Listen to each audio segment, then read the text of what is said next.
Nuyen, que es nuestro presidente, para que haga la bienvenida, digamos, formal y ya comenzaríamos. Julio, Perfecto. ¿Se escucha? ¿Me escuchan? Sí, ¿se ¿Me perfectamente, escuchás? Julio. escucha? Sí, Bárbaro. perfecto.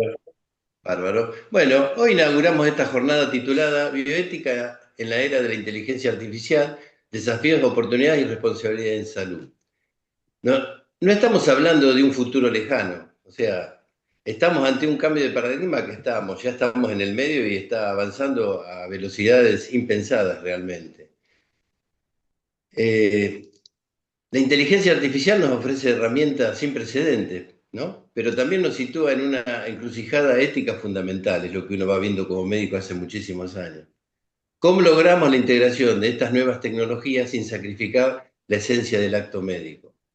A medida que estas nuevas herramientas se consolidan, nuestra responsabilidad realmente aumenta. O sea, no es que se diluya, al contrario, aumenta, porque estas tecnologías no tienen sentimientos, no tienen empatía, aunque a veces las imiten, pero no hay que confundirse. El desafío no es técnico nada más, sino yo creo que profundamente profesional y humano. Debemos asegurar que estos avances sean un puente hacia una mejor medicina y nunca una barrera que nos deshumanice o nos exima de nuestras responsabilidades. Responsabilidades éticas frente al paciente, como fue desde que iniciamos medicina hasta que uno deja de atender pacientes.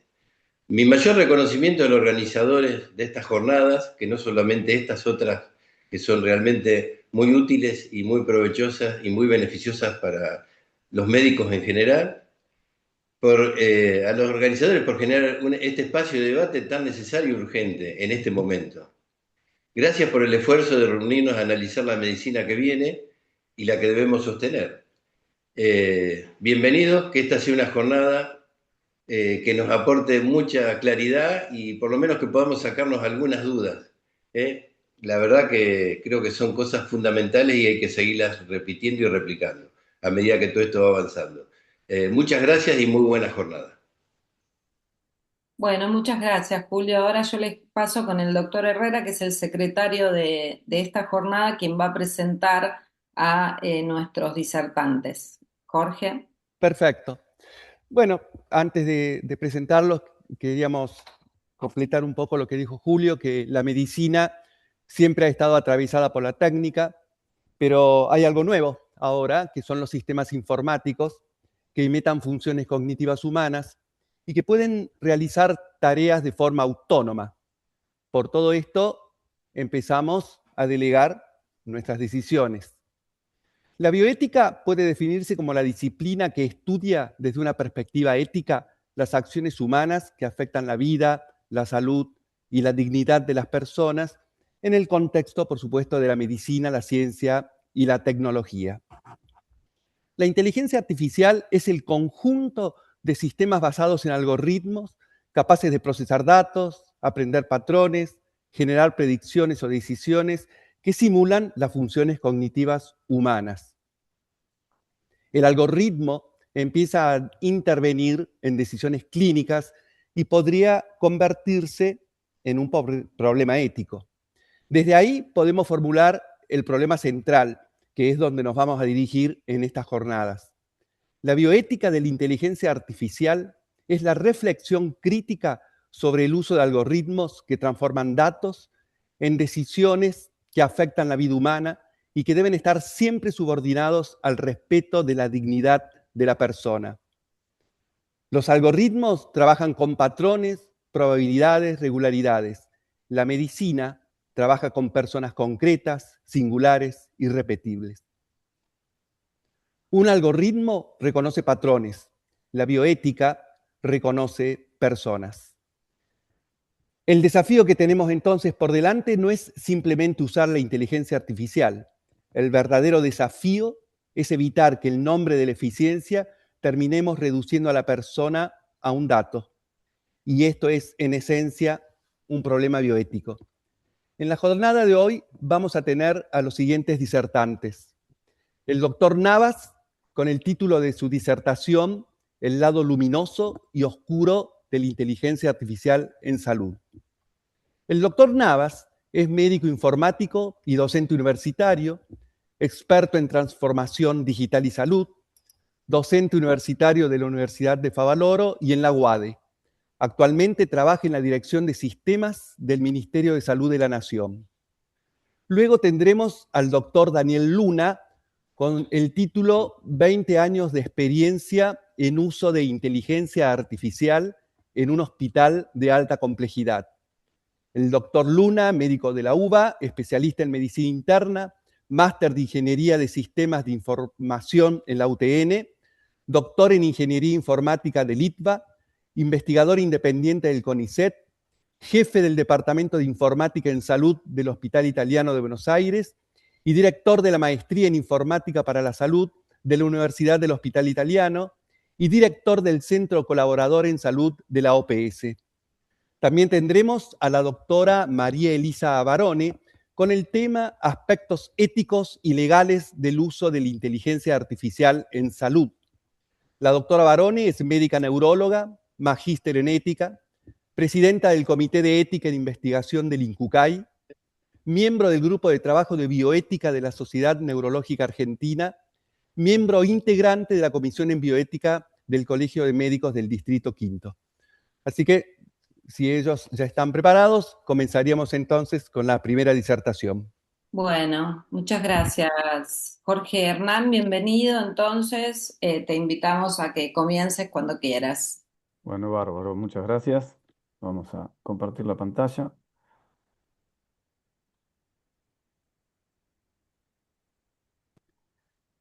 Bueno, muy bien.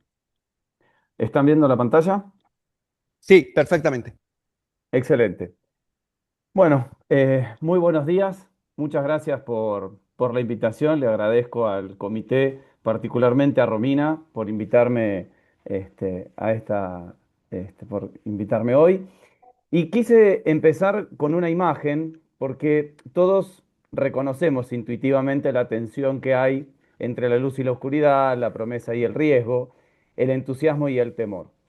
Y en línea con lo que dijo Jorge y con lo que dijo Luis, digo, cuando hablamos de inteligencia artificial muchas veces caemos en dos posiciones. O la vemos como una solución mágica que va a venir a resolver problemas históricos del sistema sanitario, o la vemos como una amenaza que viene a deshumanizar la medicina.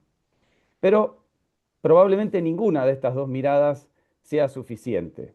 La inteligencia artificial en salud no es luminosa ni oscura por sí misma. Eso es lo que quiero comentarles hoy.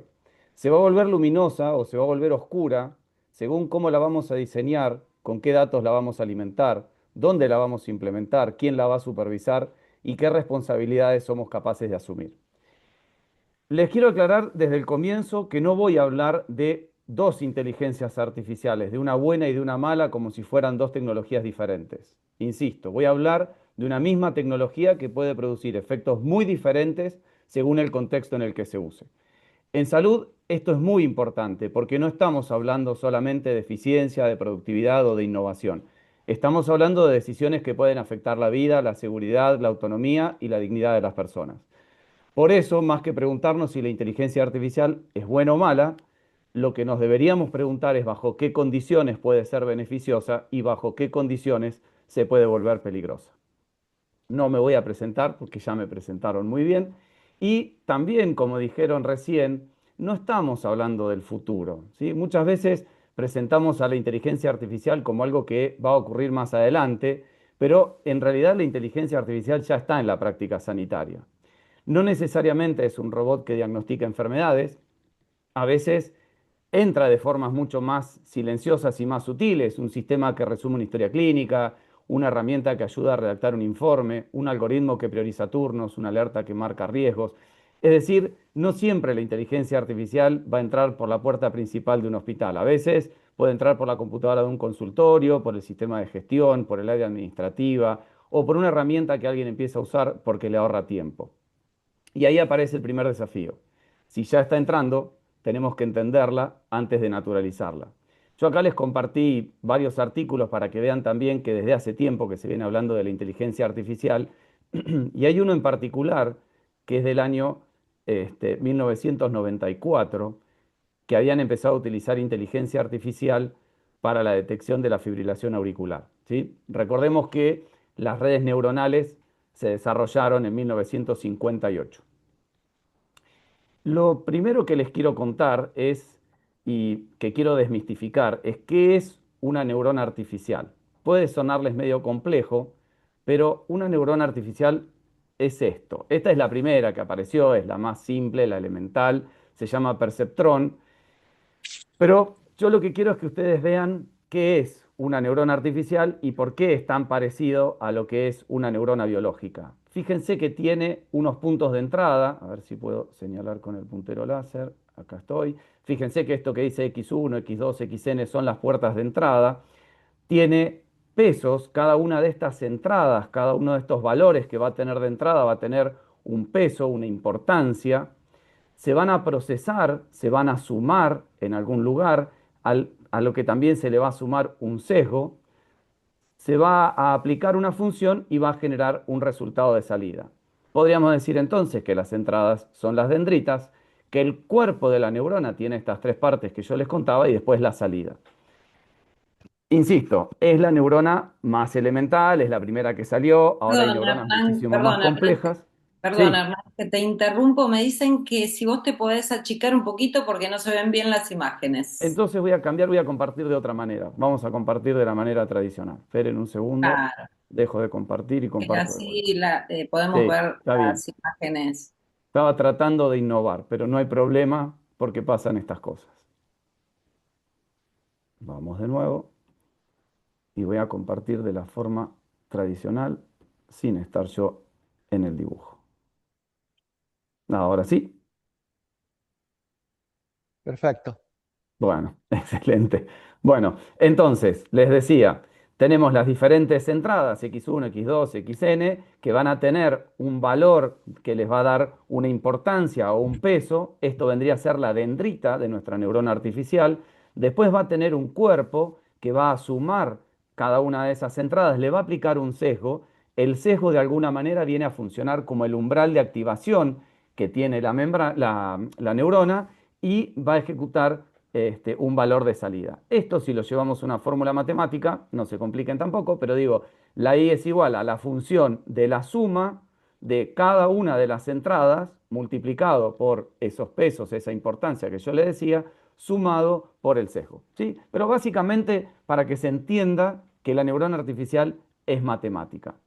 ¿Y qué es una red de neuronas artificiales? Bueno, ahí tenemos a nuestra neurona artificial participando de un conjunto de fórmulas matemáticas, donde la salida de nuestra fórmula será la entrada de otra y así sucesivamente. Y de esta manera, juntando las fórmulas, vamos a tener una red de neuronas artificiales. Y otro concepto rápido que les quiero contar es cómo hace esta neurona para poder aprender. ¿Qué es esto del aprendizaje automático? Bueno, es un proceso por el cual el sistema va a ajustar de manera matemática lo que va a poder ajustar, lo único que puede ajustar, que ahora les voy a contar qué es, que van a minimizar el error entre lo que predice y lo que debería predecir, ¿sí? Si nosotros a una red neuronal le estamos pidiendo el típico ejemplo de clasificar fotos de perros y gatos, y le ponemos una foto y la clasifica mal, le ponemos la foto de un perro y resulta que nos dice que es un gato. Claro, entendiendo que el valor que obtuvo en esa salida no es el valor adecuado, no va a poder cambiar la fórmula, no va a poder cambiar la suma, no va a poder cambiar la entrada, porque la entrada viene desde otro lado. Lo que sí va a poder cambiar son los valores del sesgo o el valor de los pesos. Y lo va a hacer tantas veces como sea necesario hasta que nosotros le digamos que la salida es la correcta. Eso es para entender básicamente lo que es una neurona, lo que es el aprendizaje automático. No es magia, es matemática, ¿sí? Ahora, todo esto no es solo tecnología. La primer trampa en la que caemos es pensar que la inteligencia artificial es tecnología. En salud, la inteligencia artificial nunca es solamente un algoritmo, ¿sí? Es también una forma de organizar datos, de ordenar procesos, de distribuir responsabilidades y de influir en las decisiones. Por eso, cuando se dice vamos a implementar inteligencia artificial, la pregunta inmediata no debería ser simplemente qué software vamos a comprar o qué modelo vamos a utilizar. La pregunta tiene que ser qué problema vamos a resolver, qué datos tenemos, qué proceso va a modificar, quién lo va a supervisar, qué riesgos puede introducir, ¿sí? La inteligencia artificial es una tecnología, sí, pero en salud funciona como parte de un sistema sociotécnico. Y cuando el sistema cambia, cambian también las responsabilidades.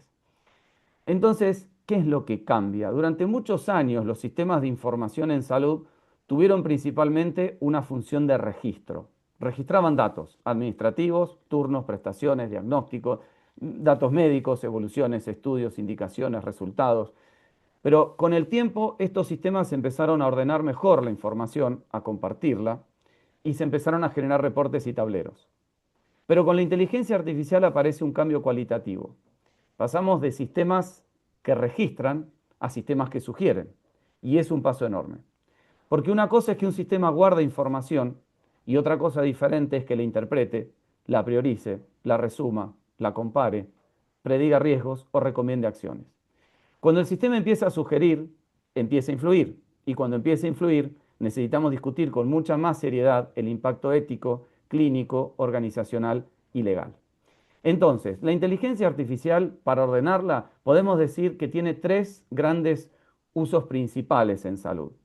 Aplicado a la asistencia clínica en apoyo al diagnóstico, el análisis de imágenes, la estratificación del riesgo, alerta, seguimiento de pacientes, soporte a la decisión. También aplicada a la gestión, la optimización de turnos, del uso de camas, la predicción de la demanda, la administración de los recursos, auditoría, tableros, detección de desvíos. Y también aplicada a la relación con los pacientes, los chatbots, la educación sanitaria, recordatorios, orientación, seguimiento remoto, la personalización de los mensajes. Estos tres usos no tienen el mismo nivel de riesgo. No es lo mismo utilizar una inteligencia artificial para ordenar una agenda que utilizarla para sugerir una conducta clínica. Por eso, el análisis ético tiene que ser proporcional al impacto potencial. Entonces, detectamos tres niveles de riesgo. El primer nivel es cuando la inteligencia artificial nos ayuda a ordenar información. Por ejemplo, resumir una historia clínica, clasificar un documento o encontrar datos relevantes. El riesgo existe, pero suele ser más controlable. El segundo nivel aparece cuando la inteligencia artificial sugiere acciones. Por ejemplo, priorizar pacientes, recomendar estudios o proponer una intervención.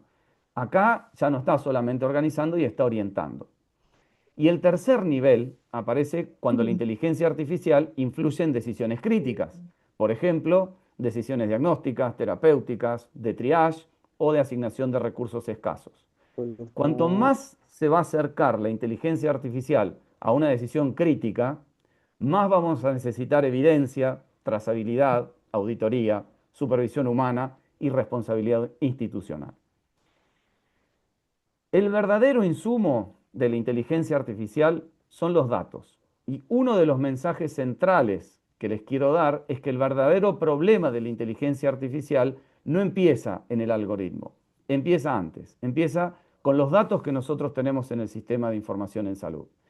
¿Por qué? Porque la IA va a aprender, va a procesar o va a generar resultados ¿a partir de qué? A partir de esos datos.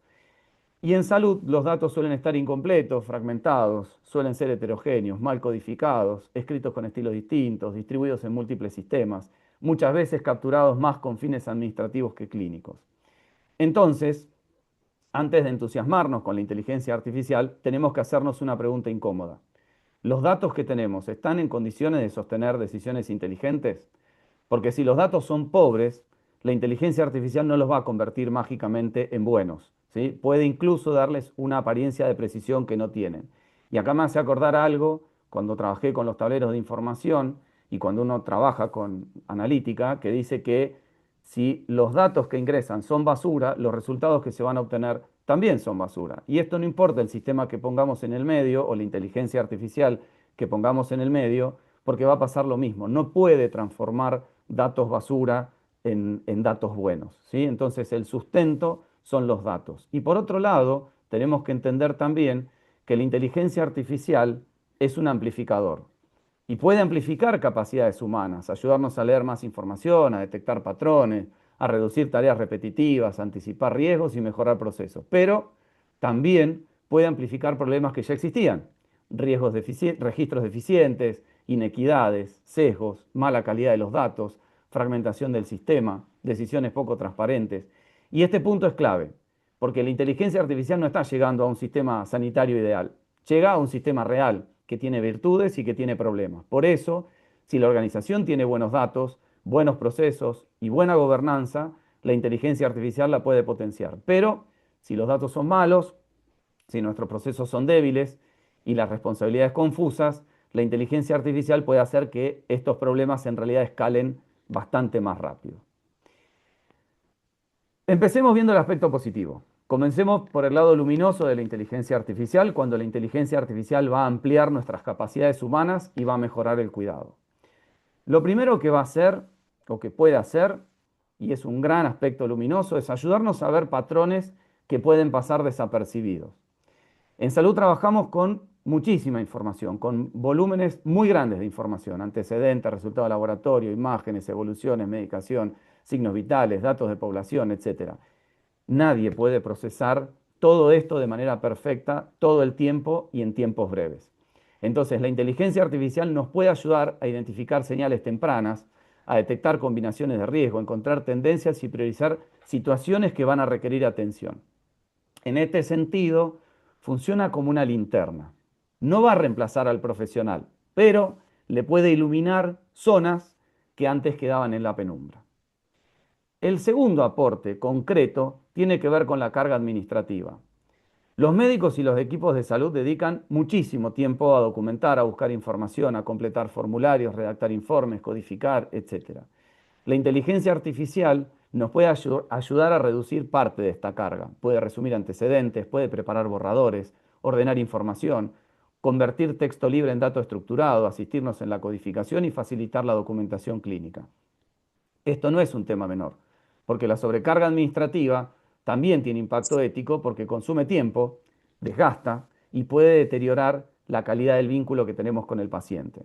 Si la inteligencia artificial libera tiempo para que nosotros podamos cuidar mejor, ahí aparece claramente el lado luminoso de la inteligencia artificial. El tercer aspecto es el apoyo a la decisión clínica. Y acá quiero ser cuidadoso. Apoyar la decisión no significa reemplazar al médico. Una buena herramienta de soporte a la decisión no debería decirle al médico simplemente haga esto o haga aquello. Debería ayudar a ordenar la información, a mostrar los riesgos, a recordar alternativas, advertir interacciones, sugerir diagnósticos o señalarnos algo que no tendríamos que pasarnos por alto. En el mejor escenario, la inteligencia artificial no va a empobrecer el razonamiento clínico, lo va a complementar, pero requiere de una condición fundamental, que el profesional conserve siempre su juicio crítico. La inteligencia artificial nos puede ayudar a pensar, pero no debería convertirse en una excusa para que nosotros dejemos de hacerlo. El cuarto aspecto es que la inteligencia artificial no solo tiene impacto en la práctica clínica individual, también es muy relevante para la gestión sanitaria. Ayuda a estimar la demanda, organizar los turnos, prever el uso de camas, identificar cuello de botella, anticipar ausentismo. Y esto es importante porque muchos problemas sanitarios no se resuelven únicamente con más conocimiento clínico, sino con mejores procesos, con mejor coordinación o con mejor uso de la información. Un paciente puede recibir una mala atención, pero no porque el médico no sepa de medicina, sino porque el sistema no le dio el turno a tiempo, porque no integró la información, porque no mostró un resultado crítico o porque no se coordinaron adecuadamente los recursos. La inteligencia artificial puede ayudarnos a gestionar mejor, y gestionar mejor también puede ser cuidar mejor. El último aspecto de la inteligencia artificial, perdón, el anteúltimo aspecto es la personalización, porque la inteligencia artificial nos puede ayudar a adaptar los mensajes, los recordatorios, la educación sanitaria, el seguimiento y las recomendaciones según las características de cada paciente, el riesgo, sus antecedentes o sus necesidades. Esto puede ser útil para la prevención, para la adherencia terapéutica, para el seguimiento de enfermedades crónicas, pero personalizar no es invadir ni manipular. La personalización en salud tiene valor cuando mejora el cuidado respetando la autonomía del paciente, su privacidad y su contexto. Si se transforma en una vigilancia excesiva, en una presión automatizada o en el uso opaco de los datos, el recurso se va a volver problemático. Por eso, este lado luminoso siempre requiere de una condición ética. Y ahora sí, el último aspecto es que puede ampliar las capacidades de los profesionales. Nos va a ayudar a revisar la literatura, a preparar clases, a comparar guías, a resumir documentos, a generar materiales educativos, para un montón de cosas. Para un profesional de la salud esto puede ser muy potente. No porque la inteligencia artificial nos vuelva automáticamente mejores médicos, sino porque nos va a dar más herramientas para poder estudiar, para poder analizar, para poder preparar, para poder comunicar. En este punto, y esto ha pasado siempre en la historia, el desafío no es competir contra la inteligencia artificial, sino aprender a trabajar con ella. No sé si recuerdan, en 1996, el partido de ajedrez de Kasparov contra la inteligencia artificial, contra Deep Blue, que perdió, y en el 2006, Lee Sedol, que compitió también con otra inteligencia artificial en el juego del Go, contra AlphaGo, y también perdió. Entonces, el punto es, no compitamos contra la inteligencia artificial, aprendemos a trabajar con ella. Entonces, para mí, el profesional que mejor utilice la inteligencia artificial no va a ser el que más delegue en la inteligencia artificial, sino el que mejor pregunte, mejor verifique y mejor contextualice. Esto me recuerda a algo que aprendí con Daniel Luna, en la residencia, que fue el teorema fundamental de Charles Friedman allá por el año 2009, que decía que el hombre más un recurso de la información, una tecnología de la información, era mucho más que el hombre solo, ¿no? Imagínense hoy si ese recurso de tecnología de la información es la inteligencia artificial, ¿no? Cómo realmente podemos potenciarnos con eso. Entonces, para resumir el lado luminoso, mi primer mensaje es que la inteligencia artificial va a poder mejorar la calidad, la seguridad, el acceso, la eficiencia y la calidad profesional. Pero no lo hace por el simple hecho de existir. Lo hace cuando se aplica a problemas relevantes, con datos confiables, con validación suficiente, con supervisión humana y con una finalidad sanitaria clara. La inteligencia artificial no es valiosa por ser novedosa, sino porque mejora un resultado importante para pacientes, para profesionales o para las instituciones. Y esto nos pone de cara con el otro lado de la historia, porque la tecnología que puede ayudarnos a ver mejor también puede hacer menos visible quién decide, quién supervisa o quién responde. Y entonces ahí pasamos al lado oscuro, que la oscuridad aparece cuando dejamos de ver quién decide. A veces el riesgo de una tecnología no es cuando funciona mal de una manera evidente, sino cuando funciona lo suficientemente bien como para que empecemos a confiar demasiado. Y ese es uno de los grandes riesgos de la inteligencia artificial, que las respuestas parezcan ordenadas, parezcan seguras, coherentes y técnicamente sofisticadas, incluso cuando sean incompletas, estén sesgadas o estén equivocadas.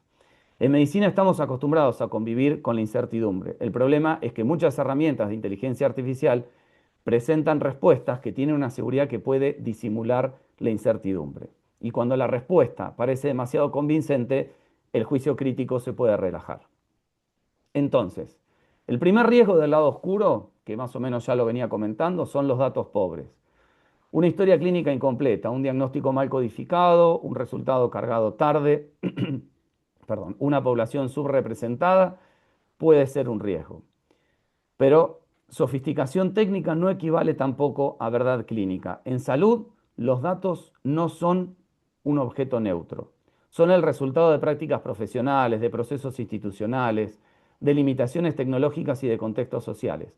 Por eso, gobernar la inteligencia artificial implica gobernar los datos. Si no sabemos de dónde vienen los datos, para qué fueron generados, qué calidad tienen y qué sesgos arrastran, no deberíamos confiar ciegamente en lo que la inteligencia artificial produce a partir de esos datos.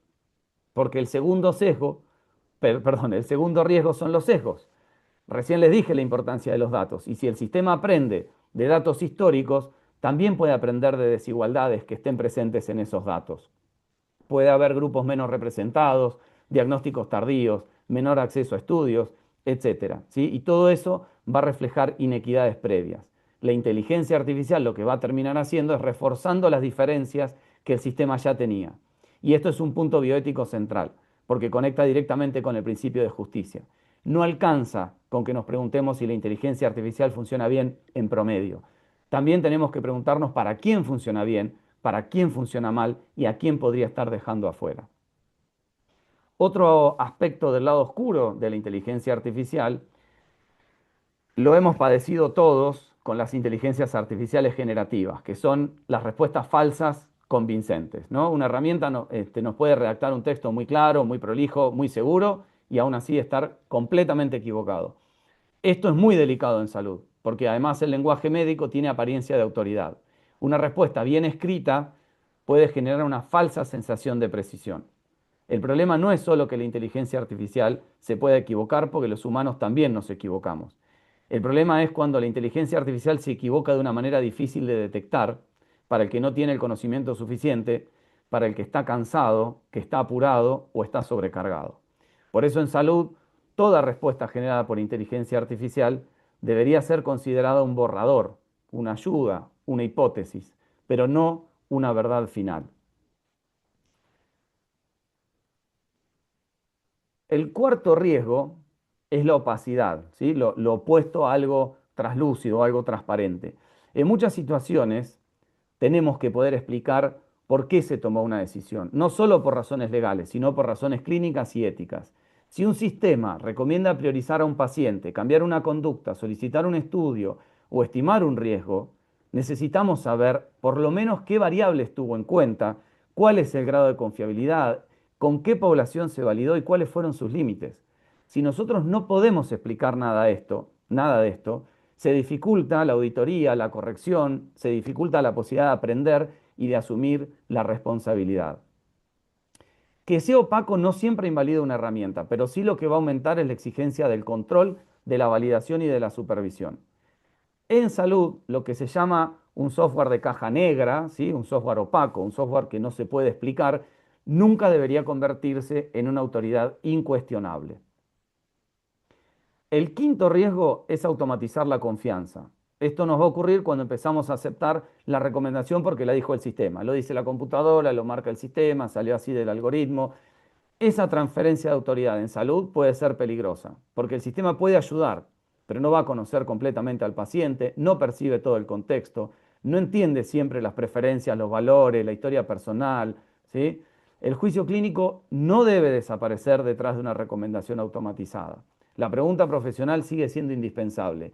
¿Esto tiene sentido para este paciente en este contexto y en este momento?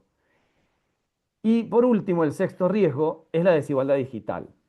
Las instituciones que tengan mejores datos, mejores sistemas, más recursos, más conectividad, más capacidades técnicas, van a poder aprovechar antes y mejor la inteligencia artificial. En cambio, las instituciones que tengan sistemas fragmentados, datos incompletos o menores recursos, van a quedar rezagadas. Y lamentablemente lo mismo puede pasar con los pacientes. Algunos van a tener más acceso, más alfabetización digital, mejores dispositivos y mayor capacidad para beneficiarse con estas herramientas, pero otros van a quedar afuera.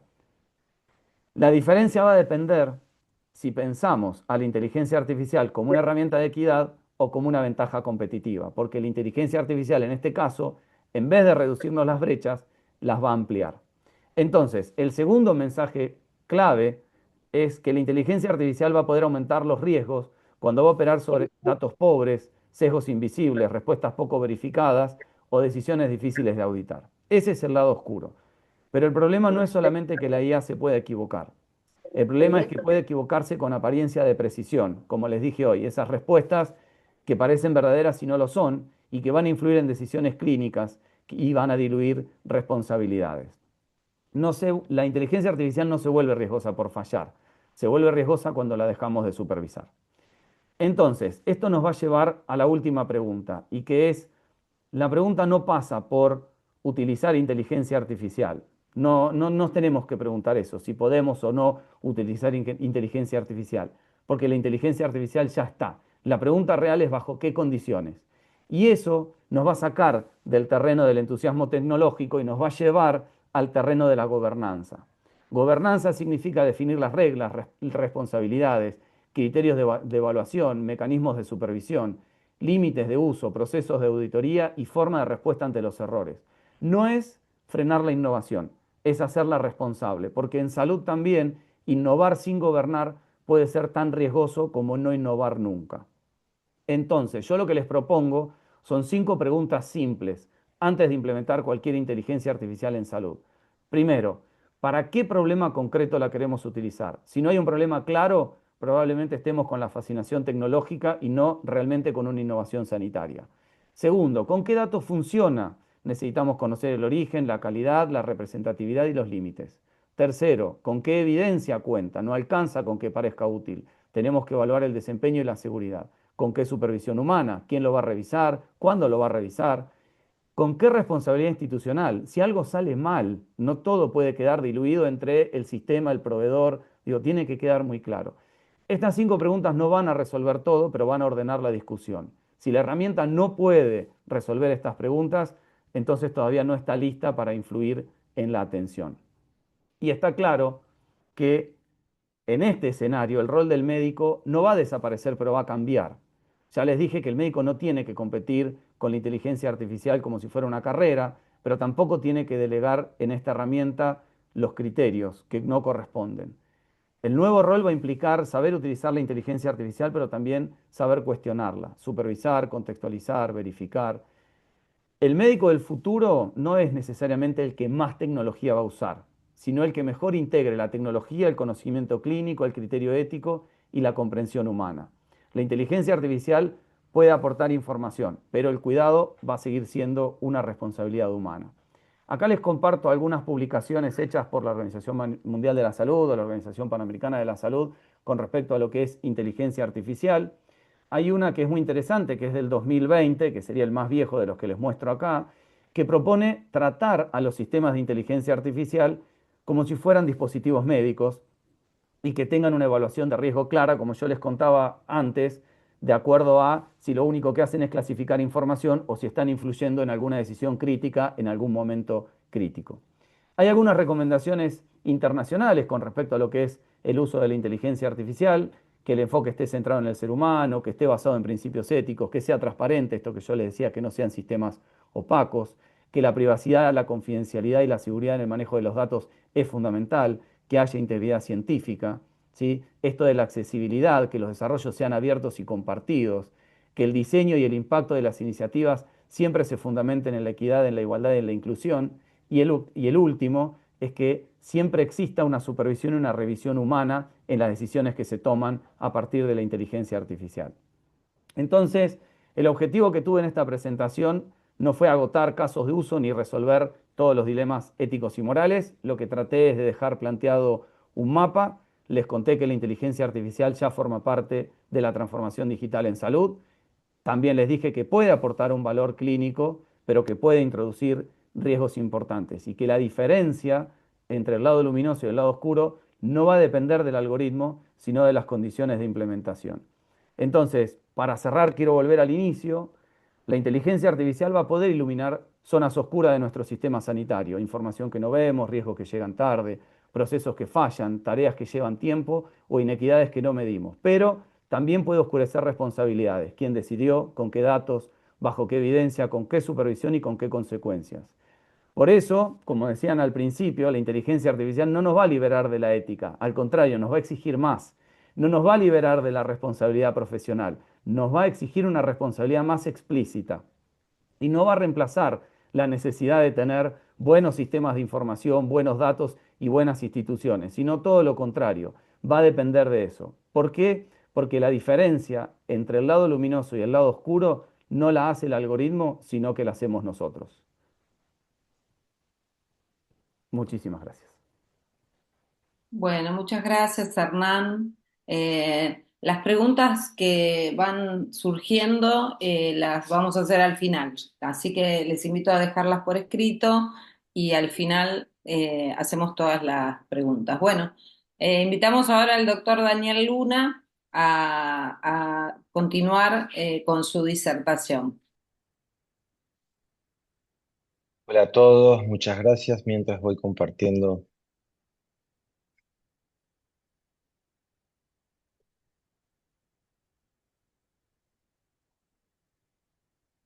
ahí pueden ver la presentación, ¿no? Se ve ¿Estamos bien. ok? Sí. Perfecto, perfecto. Bueno, muchas gracias por la invitación a la organización y un honor poder estar con ustedes compartiendo algunas ideas. Vino excelente, no nos pusimos de acuerdo con Hernán, pero vino excelente la introducción que hizo Hernán para que yo baje un poco algunos aspectos más de contar experiencias, es decir, excelente el marco teórico que contó Hernán, el cual suscribo 100%. Y yo ahora voy a tratar de alguna manera desde el hospital. El hospital, ustedes saben que es un hospital que tiene más de 170 años, es muy, tiene sistemas de información que se han creado en forma in-house, es decir, en forma interna desde hace más de 25 años.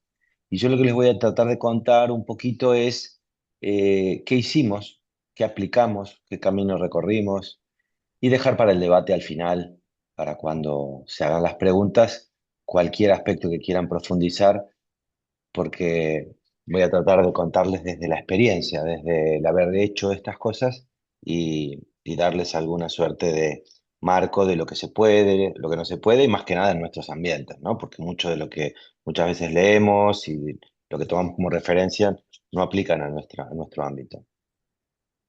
Creo que Hernán hizo muy bien la introducción del marco teórico, pero cuando uno habla de inteligencia artificial, lo primero que hay que decir es cuál. Hernán un poco lo marcó al inicio.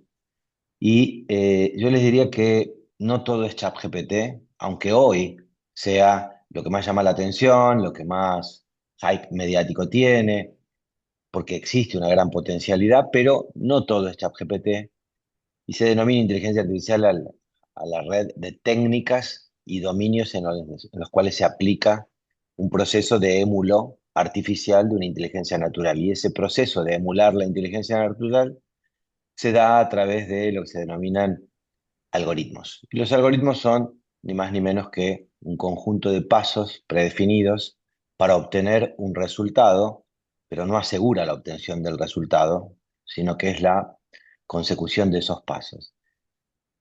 Esa inteligencia artificial al inicio, 1950 por ahí, tenía una característica y es que estaba basado siempre en el conocimiento. Es decir, se tomaba el conocimiento de un sector, pongamos en la medicina, en un área de infectología, por ejemplo, y a través de reglas basadas en el conocimiento, si se da tal condición, más la condición extra, uno puede decir que el resultado va a ser tal o cual. Eso es lo que se llama inteligencia artificial basado en el conocimiento o en reglas. Pero a partir de ahí, y más o menos anduvo casi, yo les diría, 40 años en esta lógica, y es lo que se llamaron sistemas expertos. Son muy transparentes. ¿Por qué? Porque yo puedo claramente definir la regla o la consecución o la concatenación de reglas hasta llegar a ese resultado.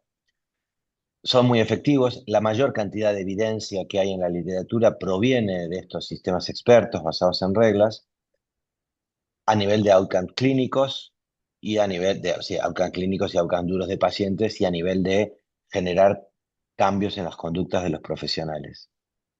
Esa inteligencia artificial basada en el conocimiento o sistemas expertos tuvo un gran problema y era que son tantas las reglas y es tanto el conocimiento que hay que encapsular que después se vuelve imposible de tener que cargar cada uno de los datos que alimentan las reglas. Así que su potencialidad terminó siendo limitada, si bien exitosa en varios de los campos. Y acá encontramos alertas, recordatorios, lo que se denominó Hernán como sistemas de soporte a la toma de decisiones o Clinical Decision Support Systems.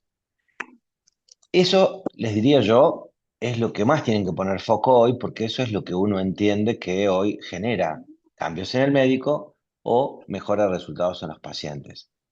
Pero más o menos para la década del 60 empiezan a aparecer, empiezan a aparecer lo que Hernán contó como máquinas de aprendizaje.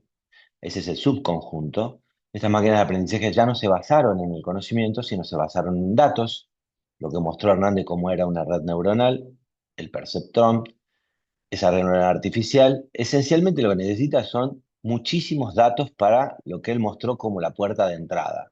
Esos parámetros podrían llegar a ser de cientos hasta cientos de millones, de miles de millones de parámetros para poder alimentar esas redes neuronales. Después apareció algo que se llama redes neuronales profundas o deep learning. Esto también dio un vuelco importante, un gran verano para la inteligencia artificial, porque ahí ya la condición era que este Big Data, esta cantidad impresionante de datos, podía realmente empezar a buscar patrones. Y esos patrones, a través de inferencias, si uno tenía suficiente cantidad de datos, por estadística de grandes números empiezan a encontrarse esos patrones o inferencias por causalidad de alguno de los datos que generaban otros nuevos. Esos son los modelos más determinísticos. Y los modelos más probabilísticos es cuando ya la cantidad de datos puede generar instancias de probabilidad estadística de aparición. Sobre esta deep learning, es decir, estas redes neuronales profundas, que lo que tenían era, como mostró Hernán, capas. Uno puede tener una capa de una red neuronal, pero después esa se conecta con una nueva capa y después con otra y con otra hasta tener miles o millones de capas, depende del tamaño del modelo que se entrene en ese deep learning. Como un subconjunto de este aprendizaje profundo, aparece la inteligencia artificial generativa, que en realidad invierte el proceso y en lugar de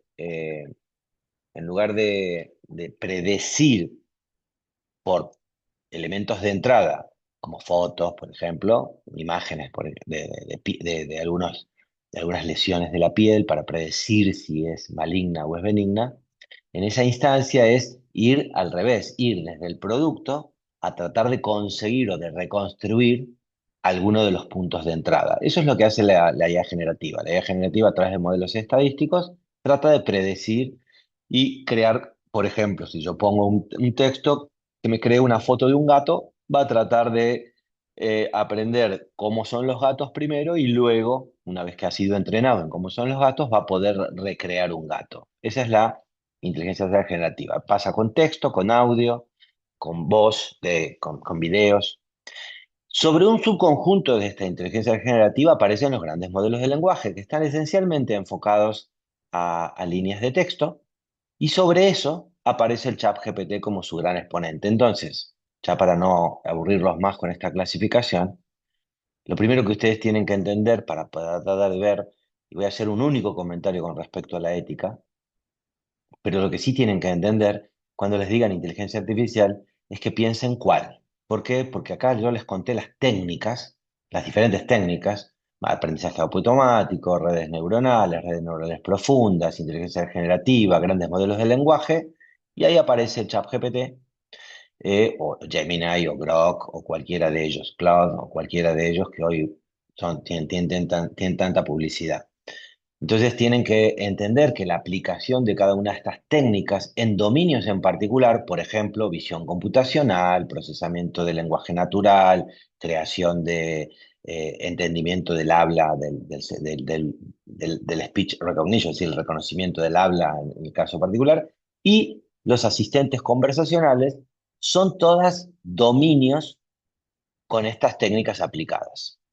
En esa lógica yo voy a tratar de contarles qué pasó en nuestro hospital desde el inicio de nuestro proyecto a fines de los 90, porque desde aquel entonces ya existía un gran recorrido, casi 50 años había en esa época de inteligencia artificial, perceptrones, diferentes tipos estadísticos de técnicas para tratar de armar esencialmente en visión computacional y en lo que tenía que ver con procesamiento de lenguaje natural, acotada a los resultados, pero de alguna manera ya había. Y nosotros desde el inicio de nuestro proyecto tratamos de ir generando estas soluciones, entendiendo que eran lo que se denominaba eh, el verdadero objetivo por el cual uno hacía el sistema de información, que era tratar de colaborar con el profesional en la toma de decisiones. Así que la primera etapa entre el 97 y el 2009 tuvo que ver con todos los fundamentos digitales, ahora vamos a verlo, de cómo hicimos nuestra historia clínica para poder generar el combustible de los algoritmos. Los algoritmos funcionan con información y con datos. Estos datos son el combustible, pero uno tiene que hacer primero un proceso de obtener esos datos para que sirvan como combustible. En la segunda etapa nos dedicamos fuertemente a procesamiento de lenguaje natural y tecnologías del habla, y previamente a esa etapa, en la primera, creamos lo que se denominan los primeros sistemas expertos, los sistemas de apoyo a la toma de decisión basados en reglas. Voy a mostrarles algunos. ¿Y qué nos pasó con ellos? En la etapa 2 dijimos, bueno, vamos a tratar de controlar lo que el médico escribe y habla, y gastamos mucho tiempo y recursos en eso hasta que, llamativamente, en la etapa 4 todo lo que habíamos hecho en la etapa 2 vino a ser reemplazado por la inteligencia artificial generativa. En la etapa 3 más o menos justo para la pandemia, pusimos muchas líneas para tratar de crear redes neuronales profundas en visión computacional. ¿Por qué tanto ahí? Bueno, porque por varios motivos. Primero, porque el consumo, el insumo, el combustible para eso eran imágenes médicas y había muchas. Las imágenes a la larga, a través de sus píxeles, son ceros y unos, es decir, que es muy, muy matemático. Y como dijo Hernán, la inteligencia artificial no es más ni menos que matemática aplicada, mucha matemática aplicada, y esa matemática necesita esos datos que hayan sido codificados o controlados a través de sistemas binarios como lo usan las computadoras. Y en la última etapa, bueno, pasamos a los grandes modelos de lenguaje y la aplicación de inteligencia generativa adentro de nuestro propio sistema. En esta primera etapa, les voy a ir tirando algunas. Un punto que entendimos siempre es que la ética o la bioética nunca va a ser de la herramienta, siempre es del que la crea o el que la usa más que nada. Si yo tengo que tener mis criterios éticos cuando voy a crear la herramienta y después cuando la voy a usar. Yo puedo crear un martillo con la mejor buena intención que sea para clavar clavos, pero luego puede que alguien venga y lo use para romper una cabeza. Es decir, que la ética, la conducta no es propia de la herramienta, sino de quien la crea, con qué objetivo, y quién la usa y con qué objetivo. Entonces, bajo esa lógica, nosotros entendimos siempre que ninguno de estos sistemas tenían que ser realmente automáticos, nunca debían convertirse en actores en el proceso asistencial, sino simplemente tendrían que sugerir y que la última decisión siempre fuera de un profesional. Es lo que se denomina the human in the loop, es decir, la persona en el circuito de esa toma de decisiones, lo cual no significa que no puedan aparecer estas alertas, estas recomendaciones, pero siempre tenemos que tener en cuenta que por ahora, yo digo por ahora, porque ah, con el nivel de cambio y dinamismo que se están dando las cosas, no lo puedo asegurar que sea siempre así, pero por ahora la instancia de automatización en medicina es muy limitada, debido a que siempre tiene que haber un humano tomando la decisión y hay diferentes aspectos. Puede haber aspectos éticos, pero también hay aspectos reglamentarios y legales, en el concepto que no podemos poner a un software a ser un actor, porque ¿quién sería el, el punible? ¿Quién va a ser el punible? Va a ser el que lo creó, va a ser el que lo compró, va a ser el que lo implementó. Así que bueno, en esta primera etapa nosotros hicimos, la esencia más importante fue crear datos y con eso lo hicimos con la historia clínica electrónica.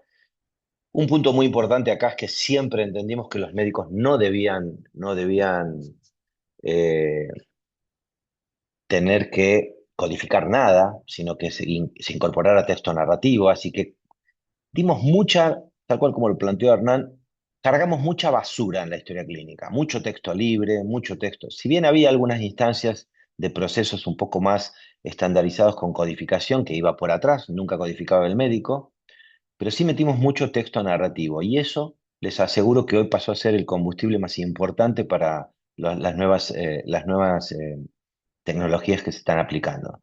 Así que tengan en cuenta que no todo lo que se puso como basura, es decir, previamente se decía basura aquel dato no estructurado. Sin embargo, hoy en los sistemas de información el 80% de la información es dato no estructurado, solo el 20% suele ser estructurado, y con el dato no estructurado se alimentan mucho mejor los modelos contextuales de la inteligencia generativa.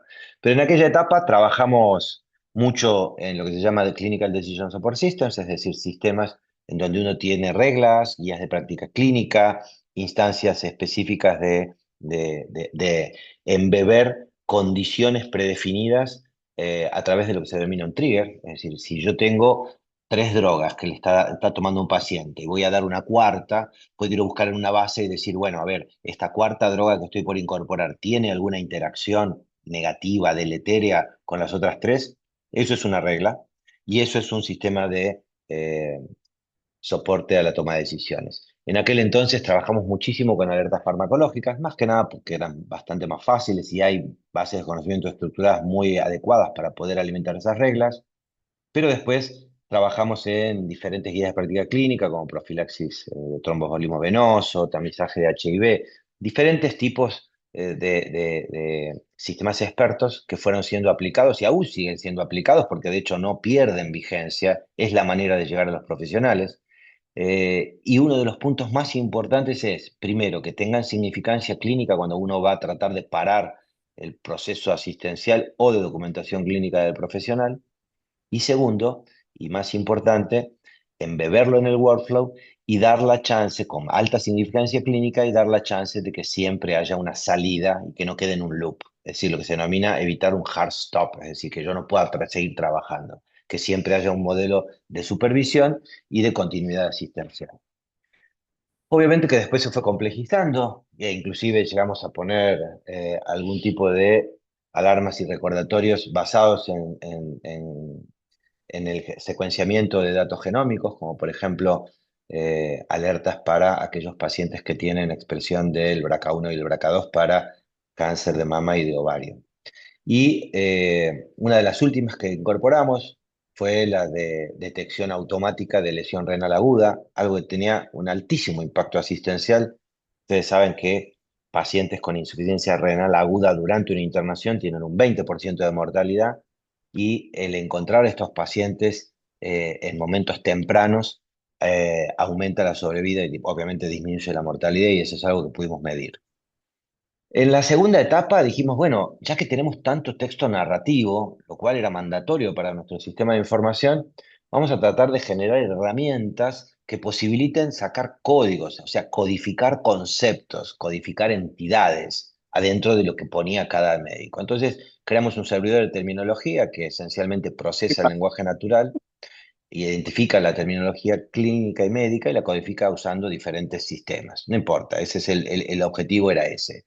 Bajo esa lógica, trabajamos mucho con esto de poder identificar estos conceptos, pero siempre acotado a poder tener estas entidades clínicas para luego alimentar otras herramientas de reglas, otras herramientas de Decision Support System o también para los tableros de gestión, tanto transaccional como clínica que uno quería hacer. La otra cosa que se hizo también en este momento es haber creado una red fonética, un mapa fonético semántico que permitiera el procesamiento, reconocimiento automático del habla para luego poder pasarlo a texto y luego si uno tiene el texto puede hacer el análisis terminológico de ese texto. En esa línea, ese modelo acústico que se armó, poniéndolo en diferentes instancias, entre ellas, por ejemplo, una versión, una aplicación móvil para que cada profesional pudiera grabar notas de voz, grabar los pases de guardia, grabar algunos de los reportes. Sin embargo, fue muy laborioso y era muy dependiente de entrenar el modelo por cada tipo de especialidad. Y todo esto cambió de la noche a la mañana en los últimos años.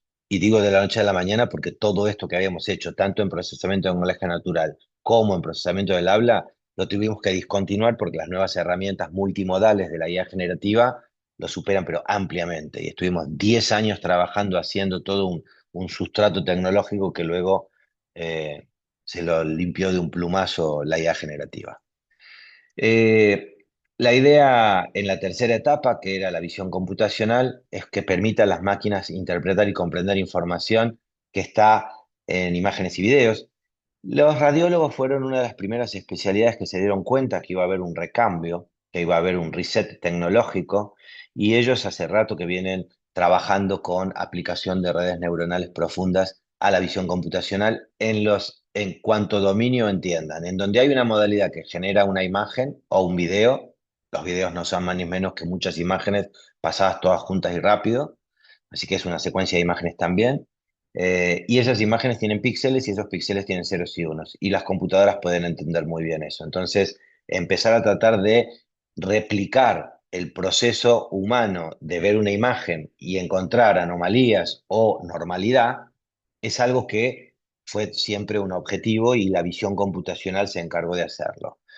Nosotros ahí armamos un modelo de un desarrollo desde el laboratorio de innovación a un mundo real, es decir, tratamos primero de entrenar, luego validar en un laboratorio de innovación diferentes tipos de redes neuronales y por último las implementamos en el mundo real metidas como Decision Support Systems una vez que generaba un producto de salida.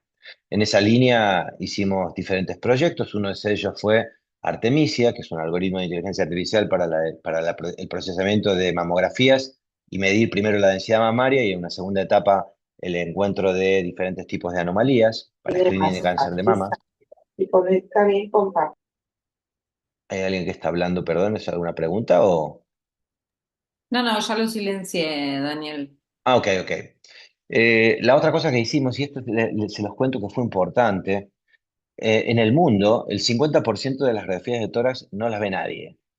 Y esto esencialmente no es porque alguien no haga su trabajo, sino porque muchas veces se piden en un momento en donde no hay un radiólogo para hacer el informe en forma automática y cuando ya pasó ese proceso asistencial, esencialmente en las centrales de emergencia, luego no la ven, nadie la ve para informarla, pero muchas veces tampoco la ve el que la pidió. Entonces, bajo esa instancia dijimos, bueno, vamos a crear, en realidad no una, sino 5 redes neuronales en que una se encargue de buscar neumotórax, la otra se encargue de buscar derrame, la otra se encargue de buscar opacidades, la otra fracturas y por último organomegalias o siluetas de órganos. Cada una se hizo con una máscara y una red neuronal entrenada en forma independiente y luego la suma de las 5 trata de procesar una radiografía de tórax y genera dándole al profesional una suerte de mapa de color y de calor para mostrarle lo que encontró. Y en el caso que fuera un neumotórax, entra en un circuito de hallazgo crítico, el cual, independientemente de quién la pidió, el algoritmo cuando detecta un neumotórax dispara un proceso de llamado, identificación del médico solicitante, del médico tratante, y ha habido situaciones inclusive que hubo que mandar a llamar a los pacientes para que regresen a la central de emergencias por este motivo. Esta es una de las pocas redes neuronales que mantenemos aún hoy. La estamos evolucionando ahora con un modelo mixto. La versión 2 va a tener un modelo mixto, un modelo de detección de imágenes por un lado y multimodalidad de contexto por un agente conversacional por el otro. Más que nada porque el resto, ya sea esta que vimos recién, que es la de mamografía, como las subsiguientes, una que tiene que ver con lesiones cutáneas, otra tiene que ver con edad ósea, otra que tiene con retinopatía diabética, las estamos usando, pero las hemos discontinuado de su evolución. ¿Por qué? Y porque el mercado ha creado mejores redes neuronales con mucha más confiabilidad y crear y mantener cada una de estas redes neuronales no solo que es muy costoso desde un punto de vista computacional, sino esencialmente la validación y el entrenamiento de estas redes neuronales y quien las tiene que hacer es un humano. Hay técnicas para que sean no supervisadas, pero nuestro modelo de seguridad era a través de validación supervisada por humanos y obviamente son horas de etiquetadores y eso cuesta dinero y cada vez se necesitan mayor cantidad de imágenes para poder predecir instancias y los grandes modelos se están comiendo todas las iniciativas pequeñas como las nuestras. Después en la cuarta etapa lo que dijimos, bueno, vamos a tratar de hacer uso de esta potencialidad de la IA generativa a través de los grandes modelos de lenguaje y uno de los primeros puntos que se habían dado es que cuando uno empezaba, apenas salió ChatGPT o los Transformers 4 años antes, prepandemia, ChatGPT logró ser el primero que tuviera 100 millones de usuarios en un par de semanas. Fue algo impresionante y aún hoy siguen generando un gran hype mediático, pero necesitan el dato que tenga que viajar a donde está ese grande modelo de lenguaje. No me voy a detener a explicarles cómo funcionan, pero a la larga es un modelo estadístico que predice una próxima palabra.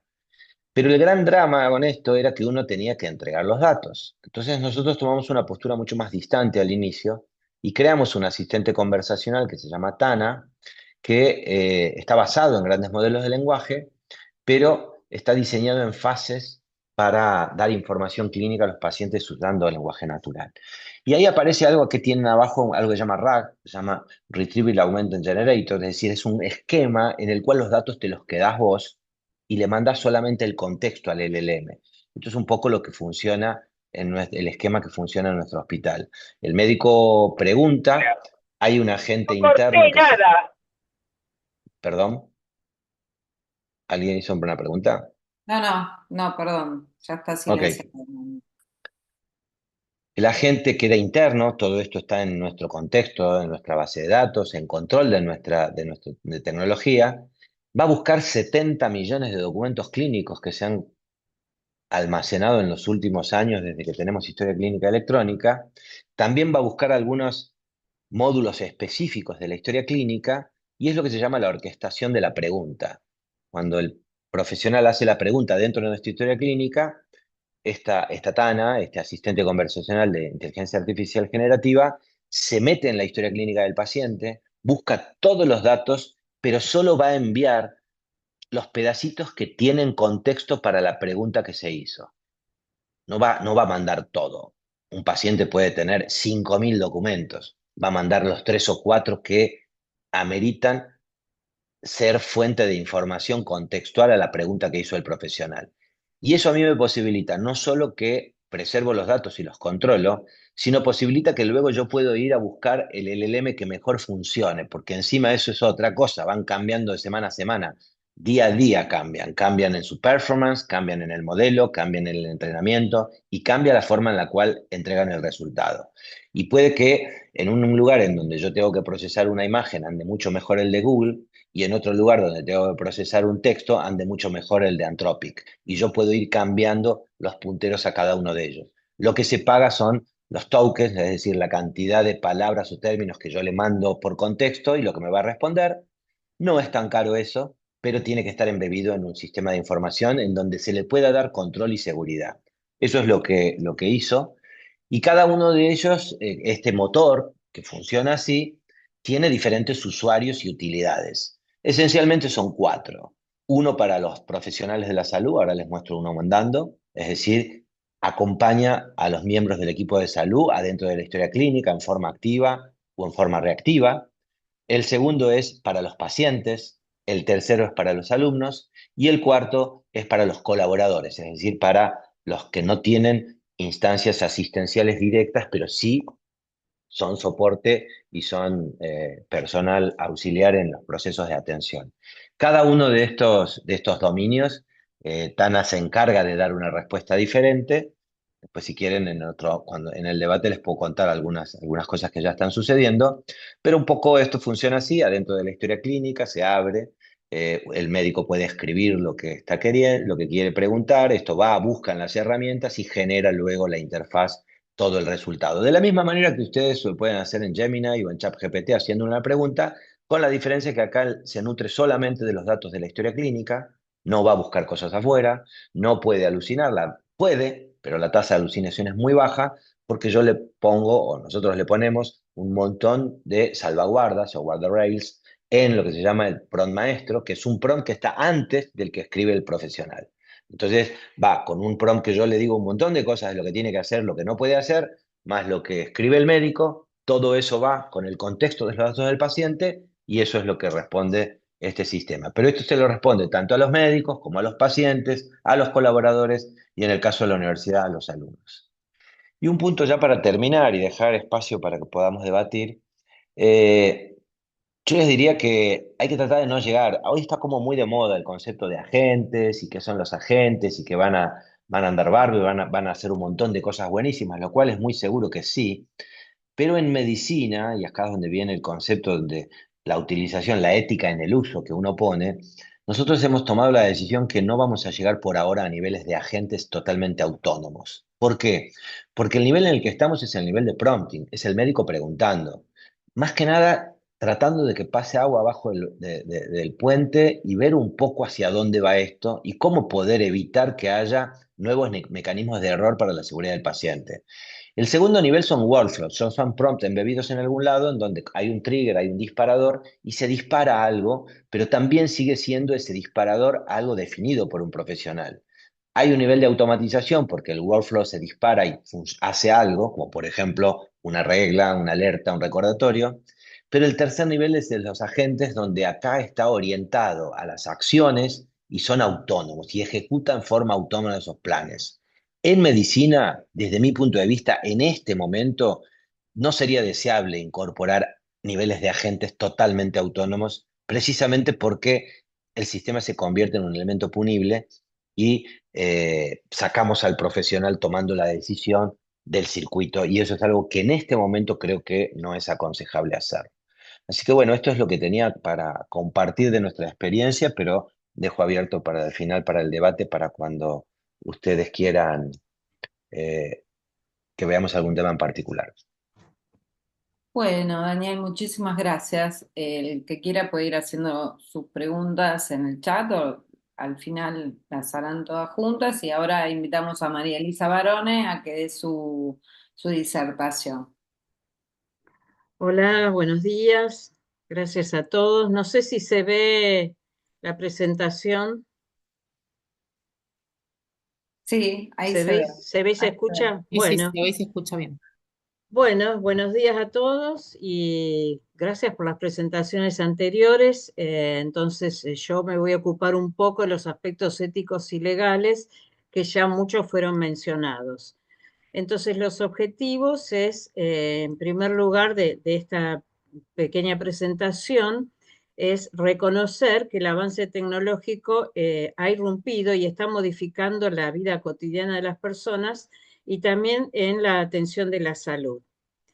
La segunda pregunta es si estos sistemas tienen capacidades cognitivas humanas, porque si podrían aprender, razonar y tomar decisiones basadas en la interpretación de la información. Y en tercer lugar, plantear algunas de las perspectivas éticas y legales. Ya se ha mencionado, tanto el doctor Nava como el doctor Luna, el uso cotidiano en la atención clínica cotidiana, en el diagnóstico, en la interpretación de imágenes, en el reemplazo y o apoyo de algunas tareas, y ya hemos visto el tema de la robótica. Hoy en día mucho en la investigación clínica, en el pensar en la formulación de nuevos fármacos ajustados a la genómica y a la ómica y a la identificación específica de proteínas donde podrían actuar cada fármaco nuevo, que esto está modificando también todo lo que tenga que ver con el desarrollo de protocolos de investigación y nuevos fármacos. También los usos cotidianos y qué implicancias éticas y legales tiene a nivel local como a nivel global. Entonces, alguna de las preguntas, primero es una pregunta epistemológica, es qué tipo de entidad es la inteligencia artificial y si muchos sostienen que podría ser declarada, que no puede ser declarada una entidad si no hay evidencia de conciencia desde el punto de vista fenomenológico, como la experiencia de sentir o estar presente, pero están apareciendo muchos marcos teóricos y papers que proponen pruebas empíricas para evaluar si la IA podría tener capacidad de conciencia como una interfase de la representación humana, porque eso también podría cambiar el paradigma de lo como hoy podemos considerar la inteligencia artificial. Entonces, otras dudas y preguntas a ser respondidas para hacer un poco más grande el marco ético es qué tipo de atributos se le pueden atribuir a la inteligencia artificial, si tienen capacidad de solo de procesar información o de pensar, razonar, si pueden atribuírsele algún tipo de emocionalidad o empatía, cuando hoy muchos, no solo en salud, pero sí como acompañamiento de personas, se están pensando en IA que puedan predecir una pregunta o que puedan generar una respuesta empática, que de hecho hoy muchas veces está cuando uno hace alguna pregunta a una IA que dice, lo primero que te dice, oh, lo siento mucho. Entonces, la otro aspecto es si poseen inteligencia desde una perspectiva racional humana, no entendiendo todo el concepto de las distintas inteligencias que tiene el ser humano, sino desde la racionalidad y esta lógica del pensamiento humano. Entonces, si cumplirían con el principio de autonomía de la voluntad, y ahí sí se les podría atribuir algún tipo de responsabilidad. Por otro lado, se ha planteado también si se les puede enseñar moralidad a las máquinas, teniendo una visión reduccionista de la moralidad, donde hoy nosotros podemos identificar en el cerebro humano algún sustrato biológico del pensamiento moral. Y si tienen capacidad de conciencia. Entonces, estos son algunos de los aspectos, grandes preguntas que tienen que ser respondidas para pensar la perspectiva ética. El sentido de responsabilidad que fue mencionado recién, si va a ser de la IA o va a ser del profesional que la utilice, y si la responsabilidad entendida como la capacidad de rendir cuentas por las acciones de los sujetos agentes, si va a ser atribuida a la gente que utiliza la IA o a la IA en sí misma, y si son acciones conscientes o voluntarias. Entonces, legalmente, ser responsable implica ser señalado y hacerse cargo de las acciones y, por otro lado, estar sujeto a sanciones. Y estar sujeto a sanciones que implican reparar el daño. Ya hay algunos reclamos a los responsables de la creación de las IA. Entonces, estos aspectos en relación a la responsabilidad y a la legalidad son preguntas a ser respondidas. ¿Qué planteos éticos nos presentan? Muchos ya fueron señalados y primero que hoy no está clara la elaboración de la información en esa caja negra y sí cómo podemos verificar la veracidad de la información. Si hoy la caja negra, hoy predice, podría ser explicar en el día de mañana cómo es todo el proceso y en base a qué aspectos toma esas decisiones. Y cuando recién mencionaban el tema de la validación de las IA, si es como en investigación clínica, si puede haber replicabilidad de la recomendación o del resultado de una información. También se ha mencionado el tema de los sesgos en que puede incurrir si no tienen toda la información a nivel global. Entonces, muchas veces la IA que se aplica acá y que fue diseñada en otro país o con otros datos, si no puede incurrir en sesgos. Entonces, el tema de validar cada IA al lugar y a la población en la que se pretende aplicar esta IA es un punto importante. El aspecto más importante que tiene que ver hoy es la vulneración de la privacidad y la confidencialidad, que ese es un tema, es el tema ético y crítico que tiene que ver con cómo manejamos todos esos datos que nosotros estamos poniéndole a la IA y que son datos de pacientes, de personas, entonces cómo se puede resguardar completamente esa privacidad y confidencialidad.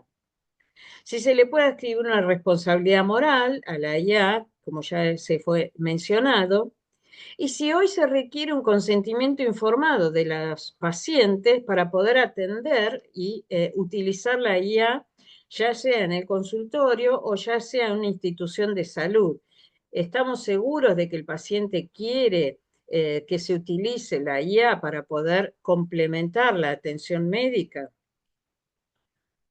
Y por otro lado, sabemos que la IA hoy, más allá de la utilización en una institución de salud, podría aumentar la accesibilidad a la atención de la salud en poblaciones que no tienen tan cercano el poder acceder a un médico o a una institución de salud. Esto se está haciendo ya en otros países, no se ha implementado todavía en Argentina, sí se ha implementado ya hace muchos años la telemedicina en nuestro país, pero hoy hay sistemas informatizados que utilizan IA para atención de pacientes, sobre todo en países donde es muy difícil acceder a la atención de salud. Entonces nosotros también tendríamos que plantearnos de qué modo podríamos utilizar la IA para aumentar la accesibilidad en la atención de salud, sobre todo en la atención primaria de salud. Y por otro lado, ya se sabe que la IA podría mejorar, si es que está bien utilizada, la calidad de la atención y la calidad del profesional en la atención de la salud, porque lo obliga a estar más actualizado en la información que se requiere y en la actualización de los conocimientos. Otro aspecto que fue señalado, que es la gobernanza de los datos, ya hay distintas estrategias y recomendaciones del Consejo de Europa ya hace varios años sobre los derechos humanos y las tecnologías utilizadas en biomedicina, que tiene que ser el ser humano el gobernante de las tecnologías. Entonces, promover el diálogo democrático y la transparencia en biomedicina y promover el acceso equitativo, pero también advertir sobre los posibles cambios que se introducen en la tan mentada relación médico-paciente. También promover la participación de los niños. Hoy sabemos que las nuevas generaciones son mucho más proclives a la utilización de las tecnologías, que en el futuro van a ser quienes sean los que van a recibir atención de salud. Resguardar los derechos de las personas y en especial de los grupos vulnerables que no puedan tener tanto manejo de las IA. La UNESCO también ha elaborado sus principios éticos internacionales para la utilización de inteligencia artificial ya en el 2021, centrado en la dignidad humana y los derechos humanos, donde instan a garantizar la seguridad y protección de las personas en la utilización de la IA, la gobernanza en colaboración en todos los actores involucrados. Por eso es importantísimo empezar a generar recomendaciones propias en nuestro país, garantizando la transparencia y la explicabilidad de estas decisiones que se toman con IA. También la concientización y alfabetización requerida para la utilización de IA en general y en la atención de la salud en particular, la equidad y la no discriminación. El marco legal hoy en nuestro país, el único marco legal vigente, más allá de la Ley de Derechos del Paciente, que garantiza la confidencialidad, y el Código Civil y Comercial de la Salud, pero la Ley de Protección de Datos Personales es ya sancionada hace varios años, donde habla de cuáles son los datos sensibles y obliga a la protección, y establece la necesidad de consentimiento informado. A mi entender, este marco legal creo que debe ser ampliado y actualizado, teniendo en cuenta también las recomendaciones sobre la utilización de IA, por ejemplo, del año 2024 del Parlamento Europeo y del Consejo de Europa, donde se establecen normas armonizadas para todos los países en materia de inteligencia artificial, no solo en salud, sino en todos los ámbitos de la vida de las personas donde se puede utilizar, fomentando el desarrollo de sistemas de IA seguros y fiables.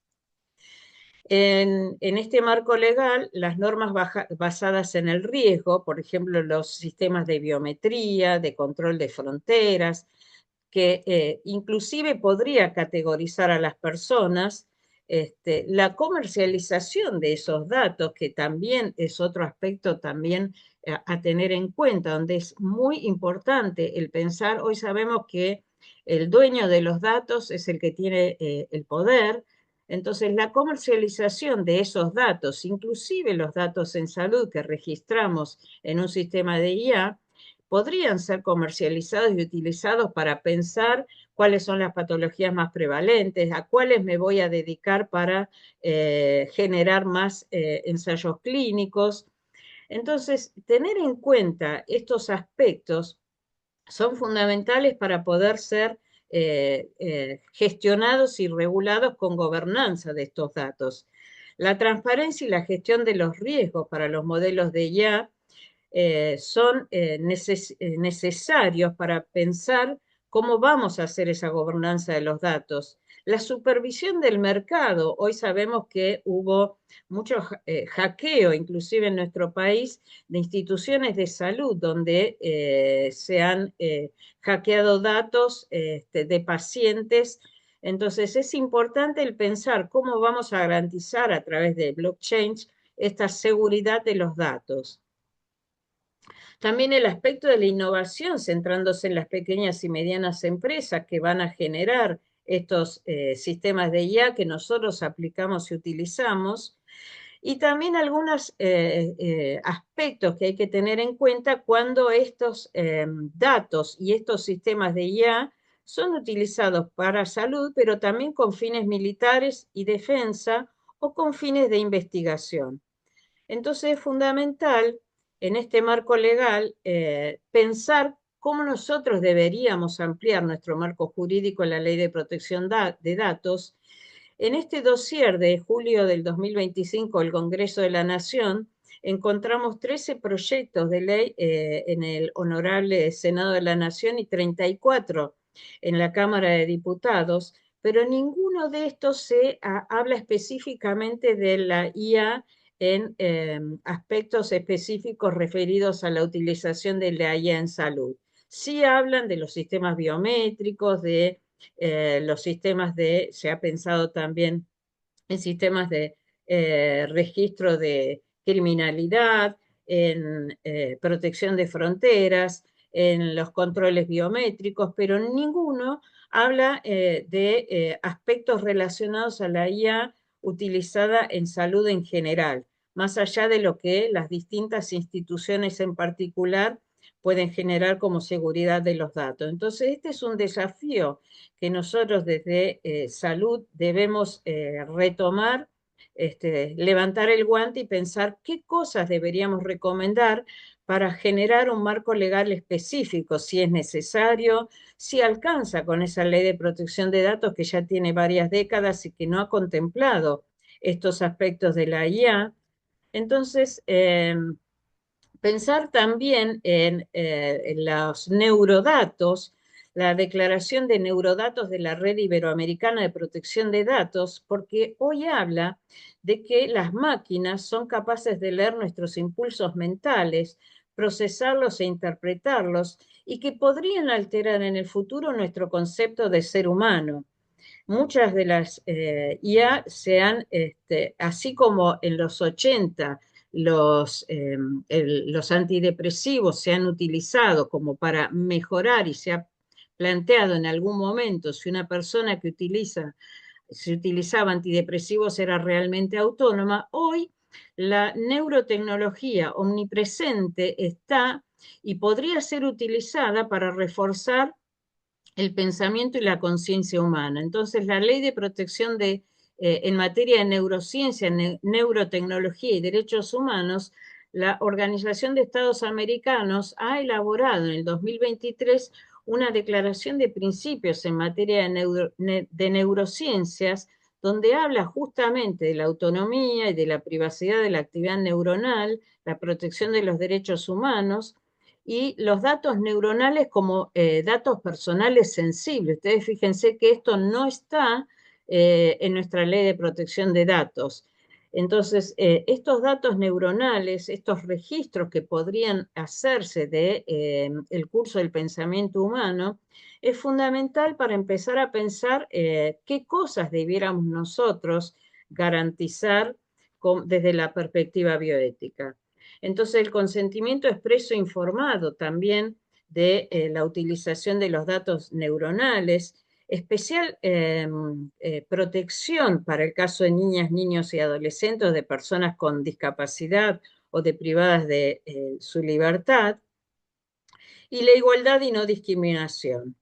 Entonces, estos son varios principios, son 10 principios que es interesante leerlos porque la aplicación terapéutica que hoy sería posible respecto al aumento de las capacidades neurocognitivas, regularlas con cautela, preservar la integridad neurocognitiva, que hoy podría hacerse, la gobernanza de estas neurotecnologías, son aspectos que uno tiene que conocer y llamarnos la atención sobre qué cosas debiéramos pensar para generar un marco ético y regulatorio y no quedarnos solo en el aspecto de la privacidad de los datos. Para ir concluyendo y dejar lugar al debate, entonces pensemos también que hoy la responsabilidad y la rendición de cuentas en los sistemas de IA entre usuarios e instituciones de salud, ¿quién respondería ante esas decisiones automatizadas? La importancia que ya se señaló del control humano y de la trazabilidad de los algoritmos. El poder pensar si nosotros podríamos tener en claro cómo es identificar este procesamiento que genera esa caja negra para que pueda tener realmente el control humano de estos algoritmos. La transparencia como requisito ético y legal, pensar la bioética y humanismo tecnológico que nos tiene que llevar a pensar qué hacemos con todos estos sistemas de IA que podrían no solo reforzar en el aspecto, la atención de la salud, pero sí en el reforzamiento neurocognitivo. Entonces tenemos que pensar los sistemas de IA centrados en el concepto de persona, no hacer el endiosamiento de las tecnologías, sino volver a repensar el concepto de persona para poder focalizarnos en cómo debe ser la gobernanza de estos sistemas. Entonces, y otro aspecto que nosotros consideramos primordial es la formación y la capacitación que tenemos que tener los profesionales de la salud y cómo definir estas competencias que debieran hoy incluirse en los sistemas de formación para poder ser alfabetizado en la utilización de la IA como una competencia general o una específica en los programas de formación, porque una cosa son las nuevas generaciones o los médicos más jóvenes que hoy ya están formados, pero quienes ya tenemos muchos años no estamos capacitados en la utilización como de los sistemas de IA como una competencia dentro de los programas de formación en salud. Esto debe incluir claramente el pensamiento ético y el pensamiento crítico y cómo hacemos la capacitación como profesionales para poder interactuar y utilizar adecuadamente estas tecnologías bajo la supervisión del agente moral, que es hoy el ser humano y no se lo podemos delegar a la máquina o al sistema informático, y cómo podemos reforzar esto en la atención de la salud. Y en algunas instituciones ya está incorporado esto en la currícula de grado o en algunos posgrados. ¿Y cómo hacer para que esto no reemplace el pensamiento crítico, como ya se había dicho, y el razonamiento clínico, que sea un apoyo y no un sustituto de ese pensamiento crítico y clínico que ha sido tan caro a la formación médica? Como conclusiones, la IA hoy no es una utopía, ya está instalada hace muchos años y hay que conocerla y hay que no asustarse, sino aprender a manejarla, porque ya se está utilizando cotidianamente. Esto nos desafía también a generar normativas éticas y jurídicas locales, actualizar estas normativas y que específicamente en el ámbito de la salud y que contemplen este avance científico-tecnológico en nuestro campo, resguardando la protección de los derechos ciudadanos. Debemos generar también programas de educación y capacitación actualizados que incluyan estas competencias referidas a la IA, su utilización, el conocimiento de los riesgos, pero también de los beneficios que pueden aportar y ponderados todos estos desde una perspectiva ética. Así que para concluir, el futuro ya está acá y debemos reflexionar sobre el uso de la IA y consensuar un marco ético y jurídico nacional, y este es nuestro desafío actual. Muchas gracias. Bueno, muchas gracias a todos los disertantes y abrimos las preguntas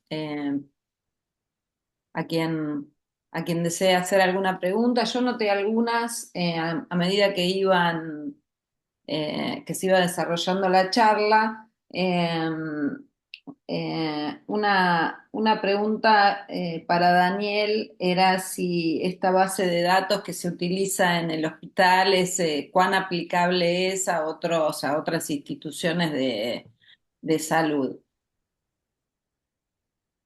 Mira, en realidad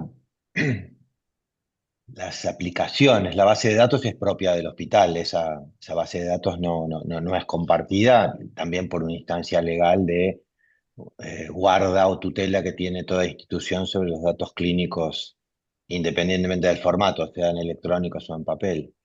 Lo que sí hemos logrado es crear una suerte de servicio en la web que posibilita la identificación de estas entidades clínicas. Y en este momento el proyecto de Tana, que es este asistente conversacional, lo estamos implementando en el hospital alemán también. Así que se hace por convenio, buscamos la manera de ver de hacer sinergia y no se vende, no es un producto comercial, sino más que nada una instancia de innovación e investigación que se comparte con instituciones por algún convenio específico.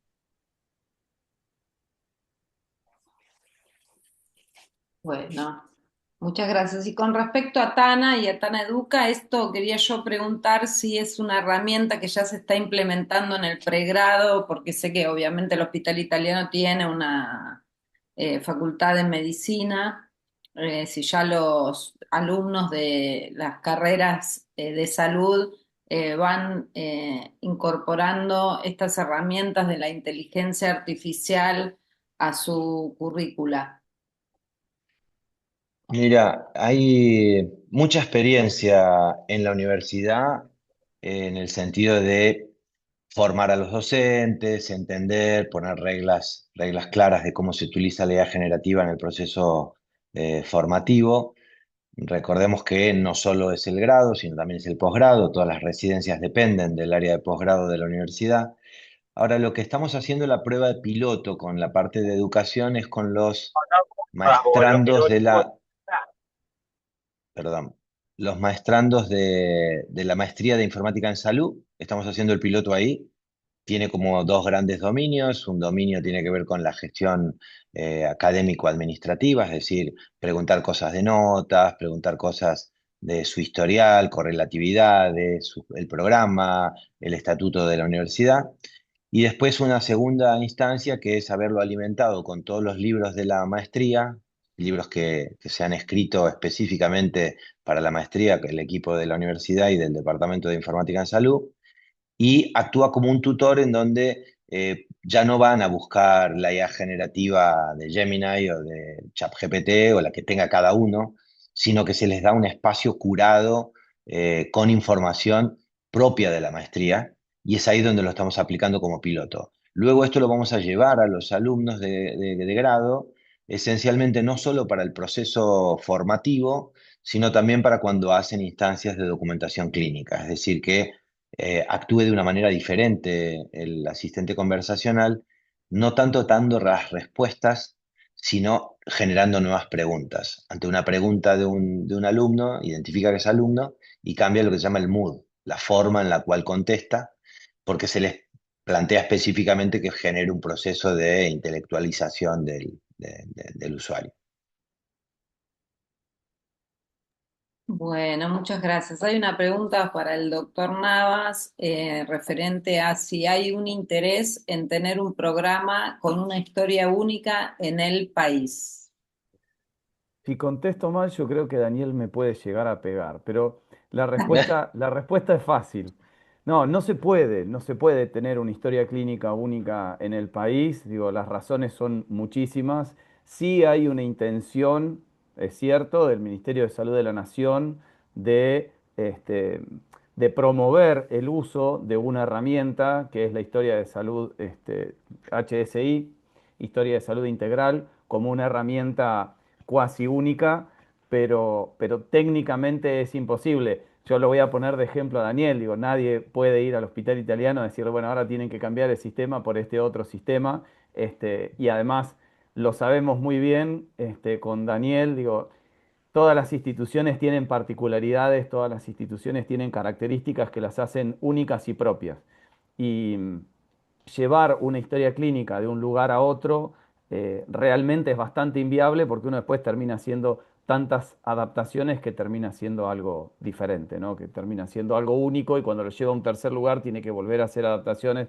Así que hay un proyecto del Ministerio de Salud de la Nación de impulsar el uso de una herramienta que es HSI, Historia de Salud Integral, pero es muy difícil que todas las instituciones utilicen una única herramienta. Imposible. Bueno, muchas gracias. Hay otra pregunta para... Imposible por ahora, ¿no? El doctor Flores. Porque no me Posible parece lógico. Podría haber, perdón, podría haber un punto en común, una nube en común, y después entrar a los servidores específicos. Sí, Pero hay sí, experiencia en otros países como, no estoy debatiendo, Hernán, estoy opinando, No, no, Luis, pero me no voy parece a, perfecto. Pero por eso, pero pará, porque no digo, voy una a poner cosa. en duda tu capacidad, que sí que es No, mucho más que no, la no, mía, ¿no? pero no, Luis, no. Digo, eso, ojo que lo que planteas es distinto. Digo, no, una cosa es pensar en una historia clínica única y que todos tengamos que utilizar la misma herramienta, que eso sí yo lo veo realmente imposible. Otra muy diferente es que podamos conectar herramientas y podamos Bueno, compartir a eso me información. refería, o sea que Eso es por otra ahí cosa. con un Sí, sistema vamos a un dato sí, básico, a ver, sí, sí, sí, porque hay sí. muchas cosas que tienen que estar protegidos por la intimidad o como habló muy bien la doctora, ¿no? La confidencialidad y todo eso, que son los derechos del paciente, que en todo sistema de inteligencia artificial no hay nada más que hacer que respetar los derechos del paciente, que los tenemos muy bien legislados y hay que aplicar a este sistema, referido al acto médico, a la medicina, por supuesto. Después, bueno, hay muchos matices. En el campo educativo nadie puede negar el avance, ¿no? Hoy ya podemos comunicarnos o hacer cursos en el extranjero. Porque no sé cómo es el sistema de historia clínica única de Inglaterra, por ejemplo. Creo que tiene también un sistema así donde, pero siguiendo estas salvedades que vos comentás, ¿no? Que sean determinados datos, y es como una nube principal que conecte los demás. Sería muy bueno, ¿no? Porque si no, cuando uno ve un paciente tiene que volver a empezar. O cuando pasa de sistema, algunos, por ejemplo, pasan de OSDE, pasan a PAMI y se perdió todo. Eh, bueno, Sí, no, por eso, Luis, por en eso te ese digo, ¿no? sentido Sí. hay dos iniciativas, una a nivel de la Ciudad de Buenos Aires y otra a nivel de, o sea, del Ministerio de Salud de la Ciudad de Buenos Aires y otra al Ministerio de Salud de la Nación, de interoperabilidad, o sea, de integrar sistemas diferentes, justamente darle autonomía a las organizaciones de poder decidir qué sistemas utilizan o seguir utilizando los que ya tienen, pero sí hay una intención de empezar a compartir esta información, porque bien decías vos, Luis, el paciente es uno solo y puede atenderse hoy en un lugar y mañana en otro, hoy en el hospital italiano y mañana en el hospital alemán, y la realidad es que en el hospital italiano van a tener una historia clínica, un sistema, una base de datos, y en el hospital alemán todavía tendrán otra. Entonces sí, hay una intención de compartir y que uno se pueda trasladar con esa información entre las distintas instituciones. Sí, me encanta, pero porque, a ver, el paciente sigue siendo dueño de su misma historia clínica. Entonces, por más sofisticado que tenga algunas instituciones, su sistema de informático, tiene que tener alguna forma de ser portable. Eso. Bueno, por ahí se lo puede poner en un CD, lo lleva y lo ve determinados datos, ¿no? Por supuesto. Así que eso se tendría que pensar con todos los ingenieros que tenemos de avanzada, ¿no? De que de hecho, aparte no están sustrayendo, sé que se están yendo a otros países, ¿no? Bueno, gracias, Silvia. Bueno, hay otra pregunta para el doctor Luna, que es, con el tutor de datos curados, Beatriz pregunta, ¿cómo hacer que estén actualizados los datos en forma permanente? Bueno, el asistente que armamos todas las noches indexa toda la información nueva y la pone disponible para que forme parte del contexto de lo que se pueda preguntar. Así que hay una actualización. Se podría poner actualización de mayor frecuencia, pero hemos visto que para las preguntas que hacen los profesionales adentro de este asistente conversacional, con actualizar una vez al día es suficiente. Bueno, muchísimas gracias. No creo que no han respondido todas las preguntas, así que eh, desde la Comisión de Bioética queremos agradecer la participación de ustedes y bueno, los estaremos invitando a próximas jornadas que estaremos realizando. Muchísimas gracias a todos. Muchísimas gracias. Gracias y saludos. Gracias.